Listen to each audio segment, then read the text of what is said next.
काल की बात है। विश्वानर नाम के एक पुण्य आत्मा ऋषि रहा करते थे। वे सदा ब्रह्मचर्य धर्म का पालन करते हुए ब्रह्म यज्ञ किया करते थे। वे बड़े ही ब्रह्म तेजस्वी और पवित्र एवं सभी शास्त्रों के ज्ञाता भी थे। इस तरह कुछ समय बीता और कुछ समय उपरांत उन्होंने योग्य कन्या देखकर विवाह कर लिया। उनकी पत्नी का नाम था सुचिस्मति। इस तरह वे दोनों पति पत्नी प्रतिदिन पंचयज्ञ षटकर्म में लगे रहते और देवता पितर तथा अतिथियों का पूजन करते। इस प्रकार करते हुए उनका बहुत समय बीत गया। एक दिन ब्राह्मणी सुचिस्मति ने विश्वानर ब्राह्मण से बोला, हे नाथ, मैंने आपकी कृपा से आपके साथ उन सभी भोगों को भोग लिया है जो स्त्रियों के योग्य और आनंददायक है। अतः अब मेरी एक विशेष अभिलाषा है जो कि बहुत समय से मेरे हृदय में स्थित है, जो गृहस्थियों के लिए भी उचित है। अतः कृपा कर मुझे उसे देने की कृपा करे। इस प्रकार अपने पतिव्रता पत्नी के कहने पर ब्राह्मण ने उनसे पूछा कि हे प्रिय, क्या बात है, तुम मुझसे क्या प्राप्त करना चाहती हो? संसार में ऐसी कोई चीज नहीं जिसे मैं देने में असमर्थ हूँ, इसलिए तो अपना इच्छित वर मांगो। तब सुचिस्मति कहती है कि हे नाथ, मुझे एक शिव के समान योग्य पुत्र दीजिए। यह सुनकर विश्वानर मुनि मन में विचार करने लगे कि मेरी स्त्री ने यह अत्यंत दुर्लभ कैसे मांग लिया, क्योंकि इस वर को देने में तो भगवान शिव ही समर्थ है। हो न हो महादेव ने ही मेरी स्त्री की वाणी रूप में स्थित होकर ऐसा कहा है। अगर ऐसा ही प्रभु चाहते हैं तो ऐसा ही होगा। यह सोचते हुए उन्होंने अपनी पत्नी से कह दिया कि ठीक है, ऐसा ही होगा। ऐसा कह के वे तप करने के लिए वहाँ गए जहाँ साक्षात काशीनाथ विश्वेश्वर स्थित है।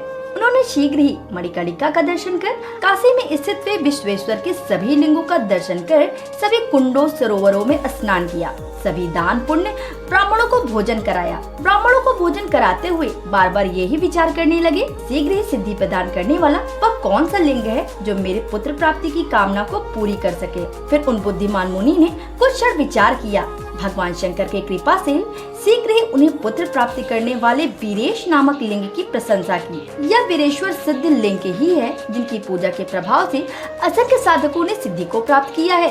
इसीलिए जो लोग भक्ति भाव से एकाग्रचित होकर वर्ष पर्यंत इन वीरेश्वर महालिंग की पूजा करते हैं, उनकी आयु तथा पुत्र आदि सभी मनोरथ पूर्ण होते हैं। इस तरह मन में उन्होंने विचार कर काशी में रहकर ही उन्होंने तप अपना प्रारंभ कर दिया।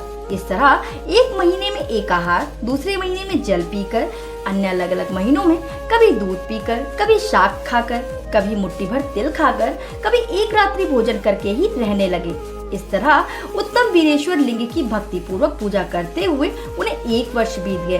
फिर एक दिन जैसे ही उनका 13वां महीना शुरू हुआ, गंगा के जल में प्रातः काल स्नान करके जो ही वे ब्राह्मण वीरेश्वर लिंग के समीप आए, लिंग के बीच से एक 8 वर्ष के पुत्र को देखा। लिंग के मध्य में उस बालक को देखकर मुनि श्रेष्ठ थोड़ा आश्चर्यचकित हो गए।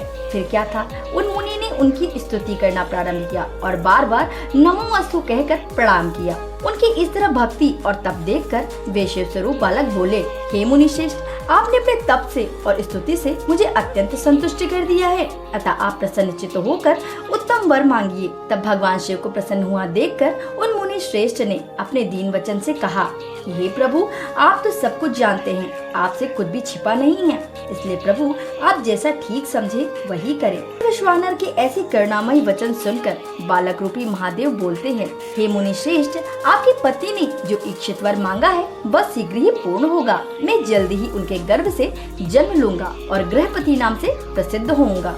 इसके अलावा आपके द्वारा कहा गया यह पवित्र अभिलाष स्त्रोत जो व्यक्ति 1 वर्ष तक 3 काल में शिव के सन्निधि में पढ़ेगा, उस मनुष्य की सभी कामनाएं पूर्ण होगी। ऐसा कहकर वह बालक रूपी शिव अंतर्धान हो गए। इस तरह कुछ समय बाद ब्राह्मण पत्नी गर्भवती हुई। उसका समय पूर्ण होने पर पुत्र रूप में शिव जी ने जन्म लिया। उनके तेज को देखते हुए सभी ने यह समझ लिया कि ये शिव स्वरूप दिव्य पुत्र ही हैं। अतः सभी देवतागण, ऋषिगण, अप्सराएं आदि उनके दर्शन के लिए आए। भगवान शिव के स्वरूप को प्राप्त कर विश्वानर और सुचिस्मति बहुत प्रसन्न हुए और उनका नाम गृहपति रखा।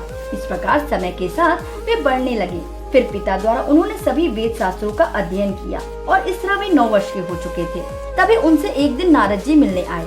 उन बालक को बुलाकर नारद जी ने अपनी गोद में बिठा लिया और उसकी हाथों की रेखा को देखकर कहते हैं कि हे विश्वानर, आपके बालक को विद्युत से अथवा अग्नि से खतरा है। यह सुनते ही दोनों पति पत्नी आंसू की धारा बहाने लगे। इस तरह अपने माता पिता को शोकाकुल होता देखकर गृहपति ने उन्हें महादेव पर भरोसा करने को बोला और उन्हें आश्वासन दिलाया कि वे महादेव की आराधना कर उनके शोक को अवश्य दूर करेंगे।